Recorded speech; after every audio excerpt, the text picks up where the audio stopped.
जय हिंद, जय भारत। देशवासियों, आज मैं आपको एक कहानी सुनाता हूं और कहानी पसंद आए तो भारत के जन जन तक पहुंचाने का प्रयास कीजिएगा। 16 अगस्त 1968 हरियाणा के भिवानी शहर में एक मां के घर एक नवजात शिशु का जन्म होता है। नामकरण संस्कार के दिन ब्राह्मण उस बंदे की कुंडली लिख रहा होता है। अकस्मात ब्राह्मण के आंखों में आंसू बहना चालू हो जाते हैं। माता और पिता उस ब्राह्मण से पूछते हैं कि पंडित जी, दुखी आपके आंखों में आंसू, इस दुख का कारण बता सकते हैं? पंडित के आंखों से आंसू बह रहे थे और वो कुंडली लिखता चला जा रहा था। कुंडली लिखते समय उस ब्राह्मण ने अंतिम जब ओम हरि लिखा, उसके बाद दोनों हाथों से उस मां बाप की तरफ देखा और बताया कि माताजी, आपके घर में कलयुगी कालनेमी का जन्म हुआ है। यह पढ़ा लिखा बुद्धिमान होगा और कलयुग में अपने बुद्धि बल से यह किसी का हित नहीं करेगा, परिवार के साथ समाज का, देश का सर्वनाश करने का काम करेगा। यह बड़ा चतुर होगा, यह चालाक होगा, ये जिसके साथ मित्रता करेगा उन सब लोगों को जेल पहुंचाने का काम करेगा।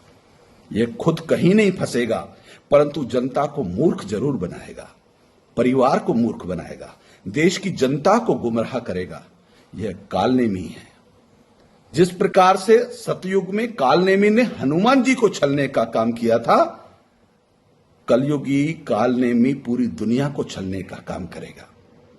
आपका यह बेटा जीवन में कभी सच नहीं बोलेगा।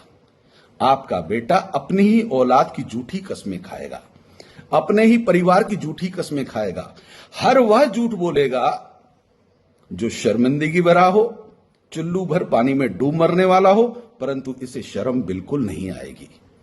यह किसी न किसी राज्य का मुखिया जरूर बनेगा।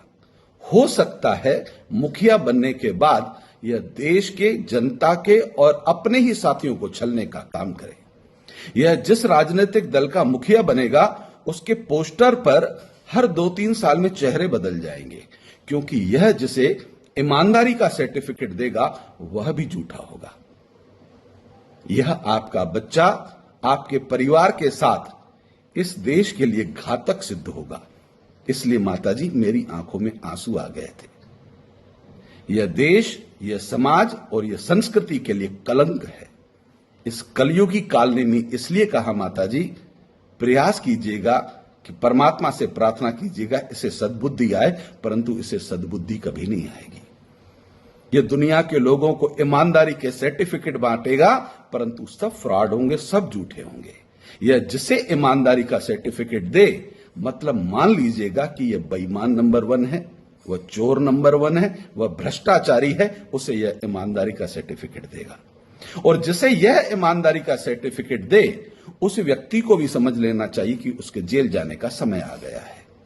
यह अपने को जेल से बचाने के लिए कहीं हस्ताक्षर नहीं करेगा। यह जिस टीम का मुखिया बनेगा, वहां पर अपने समकालीन जितने भी साथी हो उनको जेल भेजने का काम करेगा, उनको फंसाने का काम करेगा।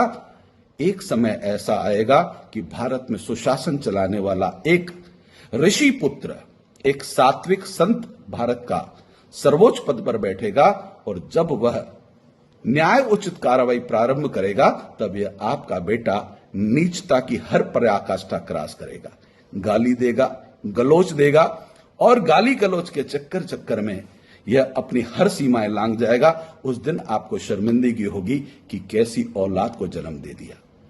माताजी, मैंने कुंडली तो लिख ली, परंतु इस कुंडली की दक्षिणा नहीं लूंगा, क्योंकि इसकी दक्षिणा स्वीकार करना पाप है। साथियों, ये कहानी हरियाणा से प्रारंभ हुई, आज भारत में धीरे धीरे फैलती चली जा रही है। आप कथा का, कहानी का शीर्षक समझ चुके हों।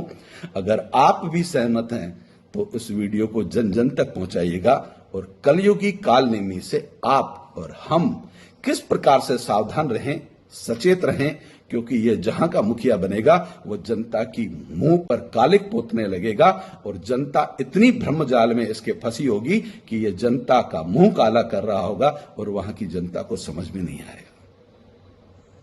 कहानी का शीर्षक पसंद आया हो, कहानी को आप कई बार सुनिएगा और अपने साथी मित्रों तक पहुंचाने का प्रयास कीजिएगा। जय हिंद, जय भारत।